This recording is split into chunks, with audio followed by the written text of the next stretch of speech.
course.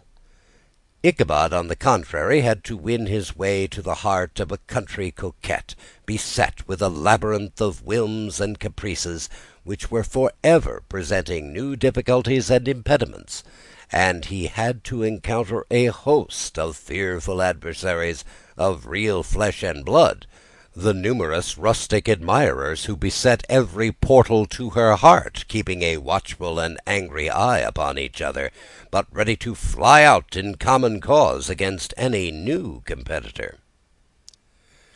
Among these, the most formidable was a burly, roaring, roistering blade of the name of Abraham, or, according to the Dutch abbreviation, Brom van Brunt, the hero of the country round, which ranged with his feats of strength and hardihood. He was broad-shouldered and double-jointed, with short, curly black hair, and a bluff but not unpleasant countenance, having a mingled air of fun and arrogance. From his herculean frame and great powers of limb he had received the nickname Brom Bones, by which he was universally known. He was famed for great knowledge and skill in horsemanship, being as dexterous on horseback as a Tartar. He was foremost at all races and cockfights, and with the ascendancy which bodily strength always acquires in rustic life, he was the umpire in all disputes, setting his hat on one side, and giving his decisions with an air and tone that admitted to no gainsay or appeal. He was always ready for either a fight or a frolic, but had more mischief than ill will in his composition, and with all his overbearing roughness there was a strong dash of waggish good humour at bottom. He had 3 or 4 boon companions who regarded him as their model, and at the head of whom he scoured the country, attending every scene of feud or merriment for miles around. In cold weather he was distinguished by a fur cap, surmounted with a flaunting fox's tail, and when the folks at a country gathering descried this well-known crest at a distance, whisking about among the squad of hard riders, they always stood by for a squall.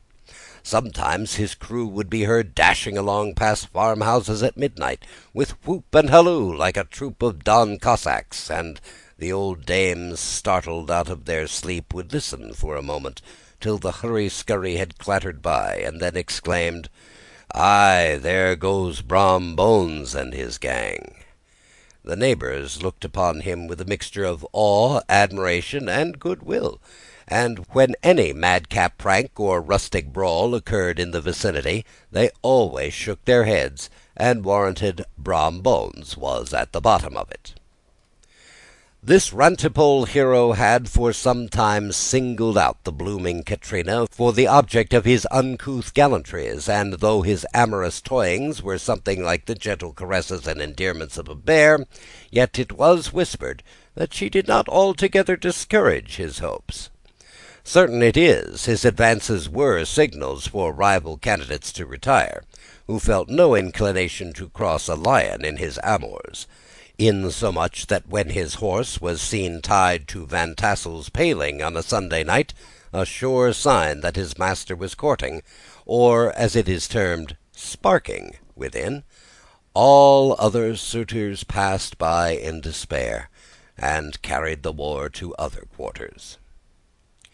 Such was the formidable rival with whom Ichabod Crane had to contend, and, considering all things, a stouter man than he would have shrunk from the competition, and a wiser man would have despaired.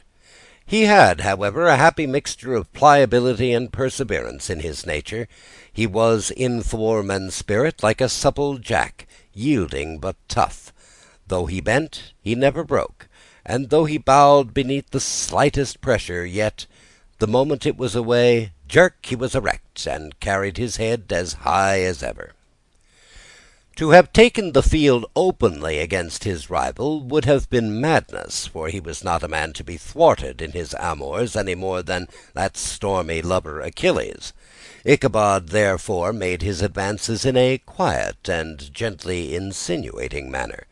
Under cover of his character of singing master, he made frequent visits at the farmhouse. Not that he had anything to apprehend from the meddlesome interference of parents, which is so often a stumbling block in the path of lovers. Balt Van Tassel was an easy, indulgent soul. He loved his daughter better than his pipe, and, like a reasonable man and an excellent father, let her have her way in everything. His notable little wife, too, had enough to do to attend to her housekeeping and manage her poultry, for, as she sagely observed, ducks and geese are foolish things and must be looked after, but girls can take care of themselves. Thus, while the busy dame bustled about the house or plied her spinning-wheel at the one end of the piazza, honest Balt would sit smoking his pipe at the other, watching the achievements of a little wooden warrior who, armed with a sword in each hand, was most valiantly fighting in the wind in the pinnacle of the barn. In the meantime, Ichabod would carry on his suit with the daughter by the side of the spring under the great elm, or sauntering along in the twilight, that hour so favourable to the lover's eloquence. I profess not to know how women's hearts are wooed and won. To me they have always been matters of riddle and admiration. Some seem to have but one vulnerable point or door of access, while others have 1,000 avenues, and may be captured in 1,000 different ways. It is a great triumph of skill to gain the former, but a still greater proof of generalship to maintain possession of the latter, for a man must battle for his fortress at every door and window. He who wins 1,000 common hearts is therefore entitled to some renown, but he who keeps undisputed sway over the heart of a coquette is indeed a hero. Certain it is, this was not the case with the redoubtable Brom Bones, and from the moment Ichabod Crane made his advances, the interests of the former evidently declined. His horse was no longer seen tied to the palings on Saturday nights, and a deadly feud gradually arose between him and the preceptor of Sleepy Hollow. Brom, who had a degree of rough chivalry in his nature, would fain have carried matters to open warfare, and have settled their pretensions to the lady, according to the mode of those most concise and simple reasoners, the knights-errant of yore, by single combat. But Ichabod was too conscious of the superior might of his adversary to enter the lists against him. He had overheard a boast of Bones that he would double the schoolmaster up and lay him on a shelf of his own schoolhouse, and he was too wary to give him an opportunity. There was something extremely provoking in this obstinately pacific system. It left Brom no alternative but to draw upon the funds of rustic waggery in his disposition, and to play off boorish practical jokes upon his rival. Ichabod became the object of whimsical persecution to Bones and his gang of rough riders. They harried his hitherto peaceful domains, smoked out the singing school by stopping up the chimney, broke into the schoolhouse at night in spite of its formidable fastenings of withe and window stakes, and turned everything topsy-turvy, so that the poor schoolmaster began to think all the witches in the country held their meetings there. But what was still more annoying, Brom took all the opportunities of turning him into ridicule in the presence of his mistress, and a scoundrel dog whom he taught to whine in the most ludicrous manner, and introduced as a rival of Ichabod's to instruct her in psalmody. In this way matters went on for some time, without producing any material effect on the relative situations of the contending powers. On a fine autumnal afternoon, Ichabod, in pensive mood, sat enthroned on the lofty stool from whence he usually watched all the concerns of his little literary realm.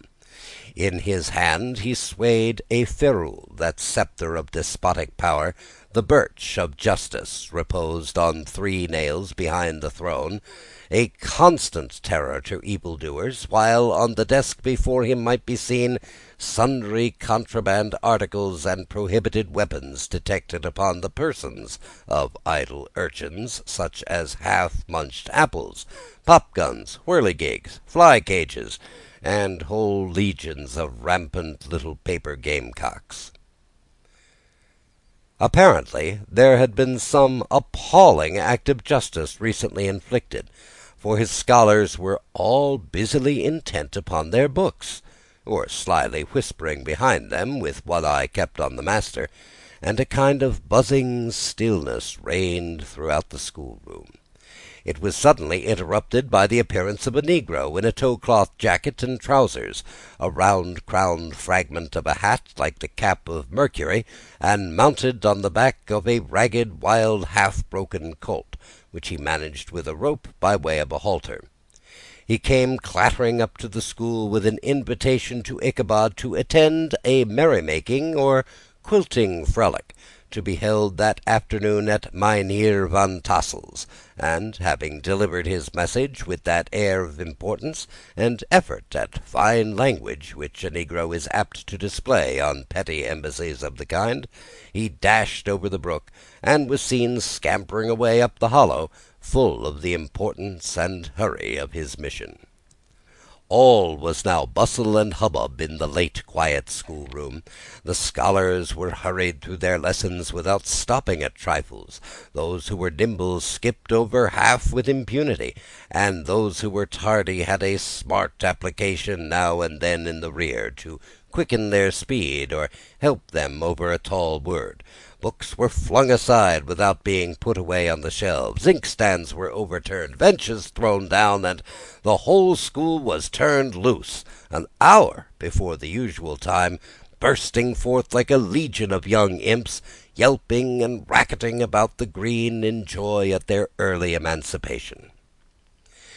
The gallant Ichabod now spent at least an extra half-hour at his toilet, brushing and furbishing up his best, and indeed only, suit of rusty black, and arranging his locks by a bit of broken looking-glass that hung up in the schoolhouse. That he might make his appearance before his mistress in the true style of a cavalier, he borrowed a horse from the farmer with whom he was domiciliated, a choleric old Dutchman of the name of Hans van Ripper, and thus gallantly mounted, issued forth like a knight-errant in quest of adventures. But it is meet I should, in the true spirit of romantic story, give some account of the looks and equipments of my hero and his steed. The animal he bestrode was a broken-down plough-horse that had outlived almost everything but its viciousness. He was gaunt and shagged, with a ewe-neck and a head like a hammer. His rusty mane and tail were tangled and knotted with burrs. One eye had lost its pupil and was glaring and spectral, but the other had the gleam of a genuine devil in it. Still, he must have had fire and metal in his day, if we may judge from the name he bore of Gunpowder. He had, in fact, been a favourite steed of his master's, the choleric Van Ripper, who was a furious rider, and had infused, very probably, some of his own spirit into the animal, for, old and broken down as he looked, there was more of the lurking devil in him than in any young filly in the country. Ichabod was a suitable figure for such a steed. He rode with short stirrups, which brought his knees nearly up to the pommel of his saddle. His sharp elbows stuck out like grasshoppers. He carried his whip perpendicularly in his hand, like a sceptre, and as his horse jogged on, the motion of his arms was not unlike the flapping of a pair of wings. A small wool hat rested at the top of his nose, for so his scanty strip of forehead might be called, and the skirts of his black coat fluttered out almost to the horse's tail. Such was the appearance of Ichabod and his steed as they shambled out of the gate of Hans van Ripper, and it was altogether such an apparition as is seldom to be met with in broad daylight.